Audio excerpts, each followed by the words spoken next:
Hello and welcome to this episode of the Writing Talk podcast. I'm your host, the writer Michael Campling, known to friends as Mikey, and the topic this week is all about how to outline your novel. Welcome to the Writing Talk podcast, a show that helps you to build your skills as we go on our writing journey together. So we're going to be talking about how to outline your novel. Now, this could be a novel that you've written in lockdown, which at the time of recording, lots of us are experiencing, but it could just be a novel that you're writing anyway. And in the previous episode, we talked about a basic setup of what you'd need to get going. So you might want to go back and listen to that. There might be one or two useful things in there for you. But just to remind you, otherwise, we talked about getting a basic text editor or simple word processor set up with 3 documents in there. One for notes, which are things you're just going to blast ideas down, another for plans, and a third one for your first draft. So in this episode, we're going to concentrate on that planning document, that middle one. Now, I tend to refer to this as a plan rather than an outline. You can call it what you want. You could spend the next 3 months reading books on how to outline a novel, or we could just get on and begin it. And I know which I prefer, so let's get cracking with it. So I mentioned previously that having a section in your plan for a timeline is a useful place to start, and we'll elaborate on that a little more. Certainly it's worth considering the idea of jotting down a simple sequence of events in the order that they happen. Could just be a word or two for each event. Now, some kinds of work will really benefit from putting a bit more detail into that stage of getting a working timeline in your book, because it will help the plotting to trot along nicely. So, for example, in a mystery novel, you'd really be quite well advised to start noting down dates and times of day when things are going to happen. Certainly for lots of the events in that kind of book, probably quite large and small, whether they're clues or they're red herrings or whatever. But later on, you'll be wanting your sleuth to be able to piece together what's happened, looking at the clues and the various testimonies of people and who lied and so on. And so having an idea of what actually happened crystal clear in your own mind is pretty important in that kind of work, I would argue.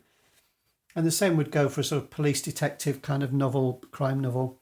I really think the order of events is going to be critical.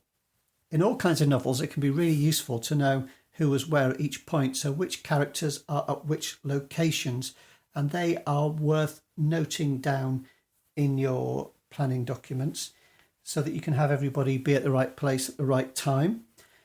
So that could be useful in something like a romance novel, I'm guessing, where it's important that your people are sort of guided towards each other to meet at the correct timings. You might want to note that down. In something like a thriller, you really need to be able to take your reader on a journey through an exciting series of events, building up the suspense and working in elements of intrigue and things like that as you go.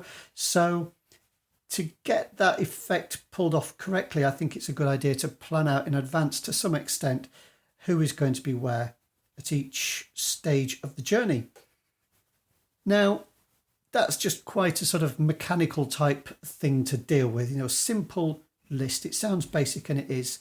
And it's starting to sound a bit dangerously like admin, isn't it? But we want the plan that you write to actually enhance your work. So if we take a step back from that a moment and decide what we're actually trying to achieve with this plan.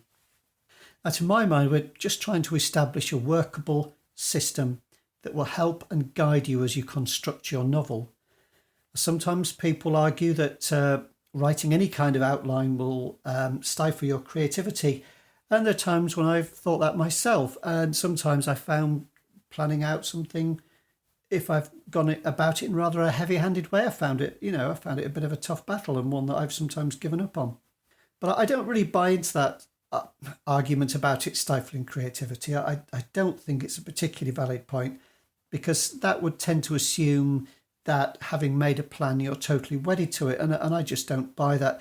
I think that so long as your plan is in itself a work in progress, it's a rough and ready reckoner to help you on your way, then I think it can only be a benefit. So I wouldn't shy away from it. Even if you see yourself as a pantster, someone who flies by the seat of the pants, I still think you can get in a muddle quite easily. So having something basic, you may not call it an outline, but having some basic lists of events and characters and locations would really help.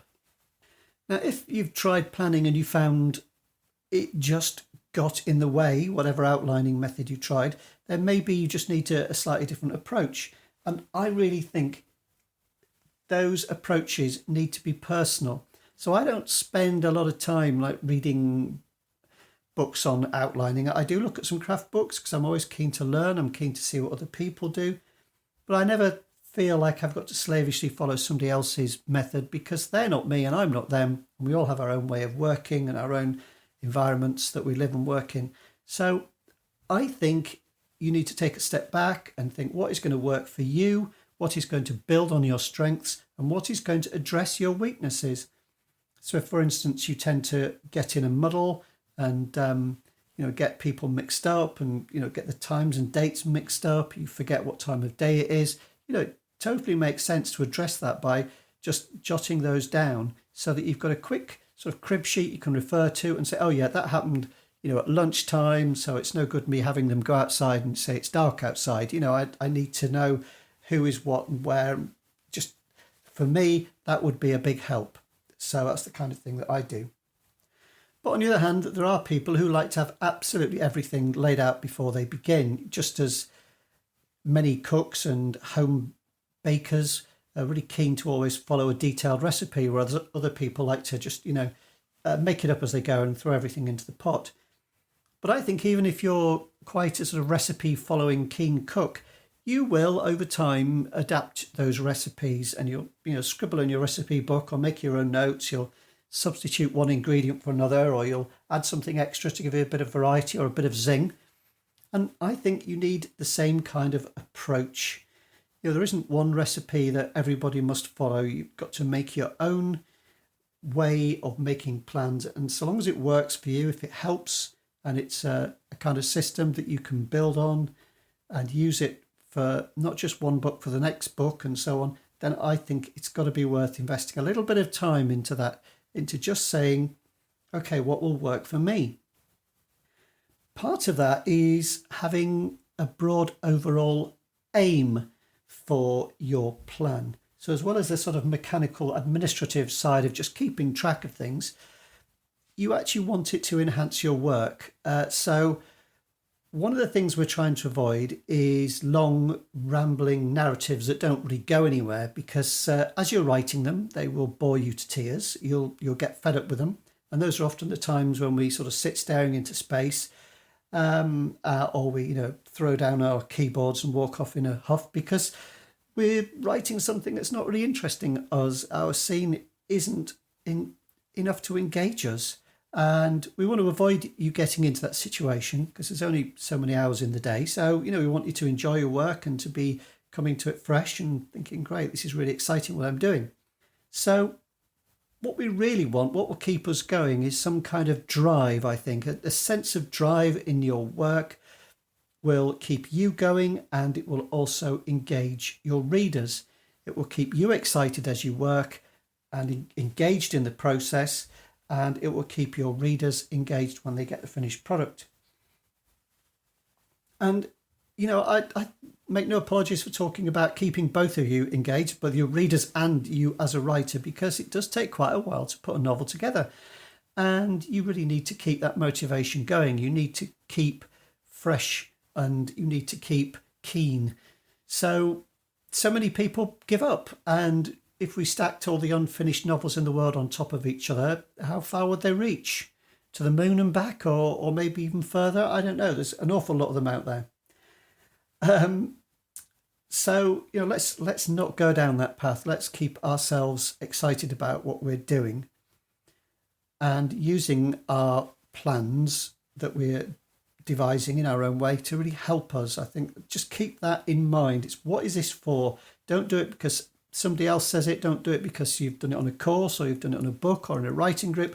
Do it because it works for you. And if it's not working for you, take a step back and think, okay, I'm going to stop doing this, I'm going to change something. What can you do? I think saying, okay, you've either got to follow a complex slavish outlining process or do nothing at all and fly by the seat of your pants it's a false dichotomy. There's plenty of middle ground that you can explore there, I think. So what we're trying to do, we're trying to bake our sense of narrative drive into our first draft. Well, I'm going to go back to sort of basics here for a bit. It helps me to think about it in that way, but let's break down your whole novel into its constituent parts. At the top level, we've got the whole novel. Some people like to break things down into acts, the 3 acts or 5 acts or whatever. I don't personally, but if it helps you and it works for you, then go ahead and give it a go. I think it possibly depends on how long the piece is, but it's not something I labour over. It's not something I really use. So that's me saying that's not particularly useful for me, so I don't worry about it. But if it helps you, keep that structure, keep that drive, keep that enthusiasm, then go for it. So beneath the act type structure, we have the familiar ground of chapters. And at the chapter level, it's a good idea to note down for each chapter that you're going to have the dominant point of view. And you might want to jot down the location and time of what's going on in there. So that needn't take long. Say, 20, 30 chapters as headings. Just a quick jot down there of whose point of view each one is. And that might help you get a bit of variety and balance. It might help you keep track as well.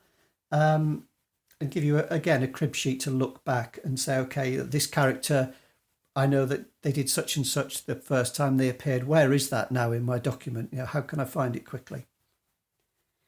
Within your chapter, you may have one scene or you may have several, and it just totally depends on the way that you write. But I think it's at that scene level that we need to do some planning that's a little bit more detailed to really help the scene to shine and to make that draft work. And what we're trying to do is to give each scene some kind of significance. Some people use the phrase, they say the scene has to turn. Others like to talk about shifts in polarity that occur within a scene. For example, going into the scene, the situation might be negative. The characters are facing problems. Then during the scene, they work their way through it. And at the end, that has changed to becoming a positive situation. Or it could be the reverse. They could go in positive or possibly in a neutral situation. And it goes to a negative one because something terrible happens. That is something that's referenced a little bit in the story grid material by Sean Coyne. There's a book, there's a podcast worth looking at, really quite in-depth and in detail stuff. Some people might find it a bit heavy, but there's a lot of useful information in there. But before we get bogged down into details like polarity changes, which might not suit everybody, while I was putting this podcast together, it occurred to me that really what we are interested in, just as human beings, is change. We seem to have evolved to take notice of things that are new and unusual, or things that are suddenly absent. Now, we've all sort of been walking along and thought, hang on, that wasn't there before. And it, we get curious, we look into things, we notice friends, neighbours, colleagues, we notice when things are changed. We notice when people change behaviour or their clothes or their hair. We notice when somebody buys a new car. We notice things that are new and different. And I think that is one of the things that takes us through a novel, which, look at the word itself, we're interested in the novel, the novelty in the novel. And I think if we can keep that sense of change in each scene that we do, we're giving people something fresh to experience, and they'll want to come back for more. They'll want to come back for the next scene and the next chapter and the next book. Now, those changes, they might be changes in terms of character development. So it could be that something significant has been revealed about a character in that scene, or the change could be expressed in terms of action, or then again it could be a significant change in the emotional impact of the situation that your characters find themselves in. For example, it might be a scene in which you heighten the tension, or there could be a deepening of emotions felt, or then again, it could be a more relaxing interlude because you've just had a tense scene in the previous piece of work that you've done. So this is where a planning document can give you a sense of balance, a sense of variety. And by planning them in, we can make sure that they're there, that these changes are occurring, and we can give our readers a nice, pleasant, varied reading experience. So it's not dull, it's not monotonous. And you might think, well, that's fine, I just put action in every scene. But then again, it can be a bit relentless. I mean, I wonder how many films I've been to where I felt like dozing off during the third car chase. Here we go again. That doesn't work for me if I go to film. Maybe you like that, I don't know. But even so, I think no matter how action-packed the book, you still need some gentler scenes interspersed with them. And your characters will then have opportunity to regroup and perhaps reaffirm their aims. Perhaps, they make new loyalties or have a parting of the ways. It's still a significant change, but it's just not full-on action, because that full-on action can just become a bit wearying for a while. So an action hero hides away, tends to his wounds or her wounds, and then they swear vengeance. Then when they re-emerge, refreshed and reinvigorated, everybody cheers because, they're back. We enjoy that. It's that sense of change. But unless we have the slower pace stuff, the faster pace stuff doesn't have the impact. I hope I'm making that clear. And I think the same goes for all kinds of genres. We need some variety in there. So, we need love, we need heartbreak, we need the light, we need the dark, we need things to change.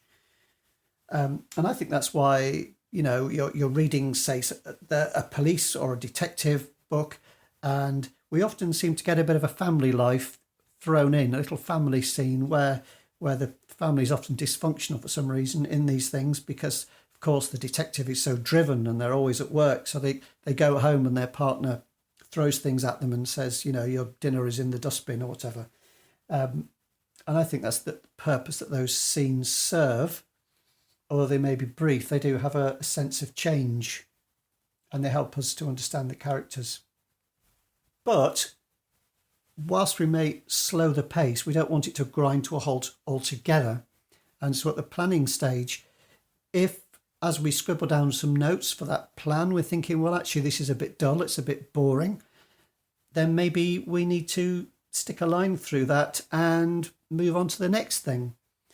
Again, just referencing Sean Coyne in his Story Grid book, he refers to what he calls shoe leather scenes. And I think that's a really good phrase to bear in mind. And it's very easy to find yourself writing a shoe leather scene. That's one where the characters simply go from place to place, because you, as a writer, you're thinking, you have this about your reader and you have this impulse to tell them every single thing that happens. But unless it's particularly significant, unless they have some kind of revelation as they're walking to work or, nipping down to the shops for a pint of milk, then do we really need that scene in there? Would the book be stronger if we just cut it out and got on to something interesting? And I think the answer is usually cut it out, go on to something more interesting. And if you find yourself writing a shoe leather scene in your first draft, that's fine. In a way, that's what the first draft is for. Some people say that, I think it was Terry Pratchett said in the first draft, you're telling the story to yourself. And that's okay, but it doesn't mean it has to be in the second draft unless you can squeeze a bit of excitement or intrigue in there somewhere. And just thinking about something like the Harry Potter books, I mean, I know it's a bit tiresome. Everybody refers to those books as a bit of a lingua franca because so many people have read them. But even if you haven't read one of them, you're probably aware that each of the novels takes place over an entire year, or at least an academic year. And if we had every single lesson and every homework assignment that was given to those students, if that was all spelled out, if you pardon the pun, then the books would totally lose their pace and they wouldn't at all be so popular with all those young readers who are hungry for the next interesting thing. So, having established that we're going to try and get some kind of change into each scene in our book, then how much you actually record to help you do that is a very personal choice, I think. It can be as simple as one sentence. For example, it might say, Jim fights the dragon. And that might be all that you need, because the rest might be in your head, and that's fine. At least you know roughly what is going to occur in that scene. But a lot of people like to produce a sort of thumbnail sketch, often written in the present tense, because it helps them to visualize the scene. And it's a trick that has been borrowed from screenplays, I believe. That's where it came from. And for that reason, they're often called beats.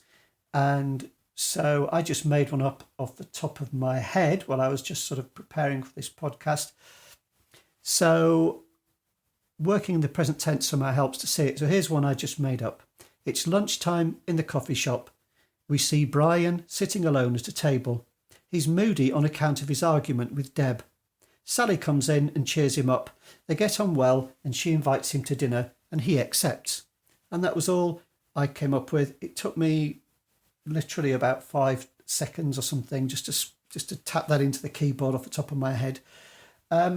And yet I know if I saw that little set of beats in front of me, I could turn that into a scene, say 1,500, 2,000 words, I guess.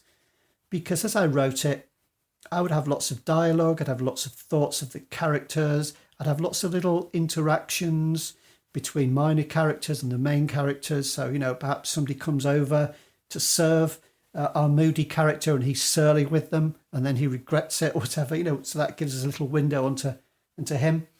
And I would put all kinds of detail in there, the smell of the coffee, the decor of the coffee shop. And I would make that scene sort of come alive. But to me, the most interesting thing was, as I scribbled that little idea down off the top of my head, I was already starting to see the characters. And that coffee shop, it was springing into my mind as I scribbled that idea down. It wasn't there before. I just created it by writing those beats. And, I'm seeing that coffee shop. I'm seeing the Brian and Sally, and was it Bob? Oh, I don't know. I'm seeing him anyway. Well, names are flexible, aren't they? It was Brian, sorry. We're seeing Brian sitting there being moody, and we're starting to wonder whether this Sally character hasn't always had designs on him, and that's, perhaps she's chosen her moment. She's a bit of a schemer. She's getting him while he's down. And what about poor Deb, who's mentioned, that she's had an argument, but by now perhaps she's cooled down. So she's maybe starting to wish she hadn't been so cross. And what will happen when she finds out about that dinner date? Is she going to be pleased or is she going to be angry? Well, she's unlikely to be pleased, but you know what I mean. It just sparked those thoughts in my mind. So just the act of writing a paragraph of beat type notes in the present tense set off my creative imagination. It was fun. It's just like playing with the ideas.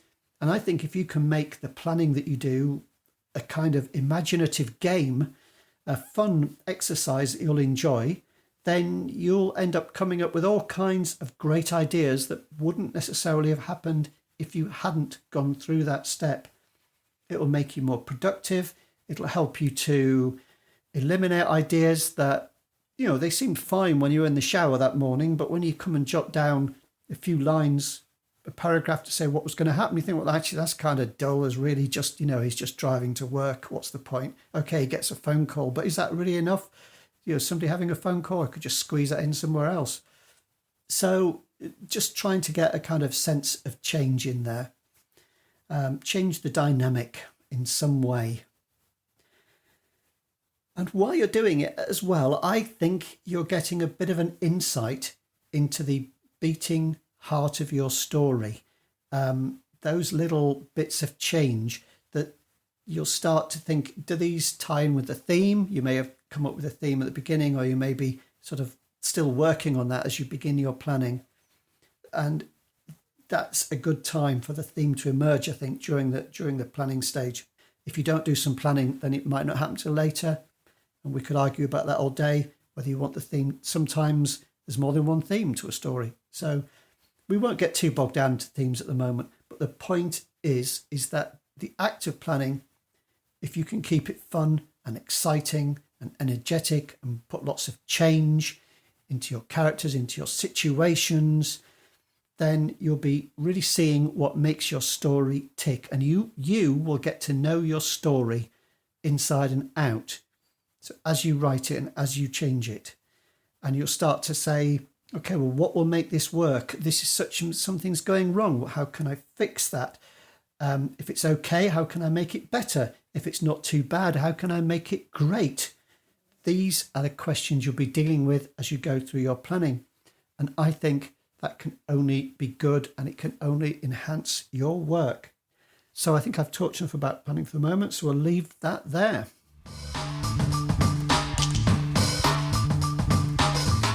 Okay, for the Writer's Toolbox this week, it's not always software. Sometimes it's resources, sometimes it's books, sometimes it's just little things I've found.